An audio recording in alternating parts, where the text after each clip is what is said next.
ça y est, l'IA a rendu les développeurs totalement inutiles. Et évidemment que c'est faux. En fait, ça booste leur valeur. Je t'explique exactement pourquoi. Avant ça, si tu veux savoir comment on lance un projet dans la tech, abonne-toi, je fais des vidéos tous les jours. Comme on est une boîte de dev, tu te dis qu'on exagère et qu'on fait ça pour protéger notre boulot. Sauf que dès que l'IA elle est sortie, nous, on l'a poncé à fond pour savoir comment on pouvait l'utiliser pour gagner du temps. On l'a poncé notamment sur deux sujets. C'est comment l'IA peut aider quelqu'un qui est très bon en développement à développer mieux et développer plus vite, et comment l'IA peut aider quelqu'un qui n'est pas du tout développeur à réaliser quelque chose. Le scénario pour le développeur, une dinguerie, ça fait gagner du temps de ouf. Ça, évidemment, un développeur qui s'y met pas, pour moi, c'est une bêtise.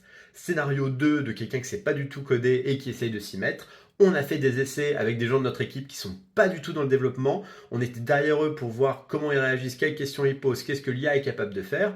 Et bah, les résultats n'étaient pas du tout là. Je suis tombé sur une vidéo YouTube de Melvin X qui explique très bien ce qu'on a ressenti. C'est par rapport à ce schéma-là qui explique ce que c'est la fosse de la mort. En tant que non-développeur, tu indiques à l'IA ce que tu veux que ton application fasse. Et là, par contre, très rapidement, tu vas avoir des super résultats parce que ce qui t'aurait pris normalement des jours à apprendre comment le faire et à le faire, elle va te le faire en quelques secondes.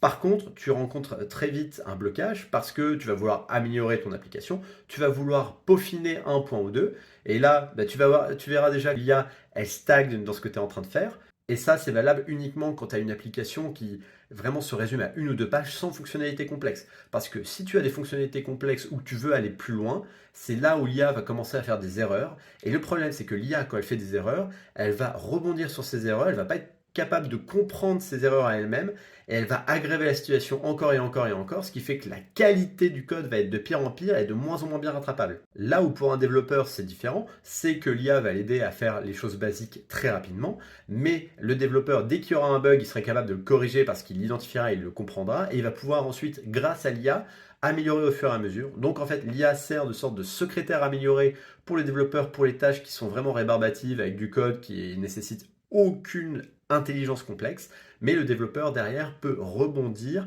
et lui créer quelque chose de vraiment magique avec une sorte d'assistant intelligent mais en même temps un peu bête qui l'aide à aller beaucoup plus vite. Évidemment, ça c'est vrai avec l'IA aujourd'hui, mais sur ce côté-là, ça stagne quand même depuis quelques temps. Mais est-ce qu'on n'est pas à l'abri de voir une IA qui serait capable de faire ça entièrement plus tard?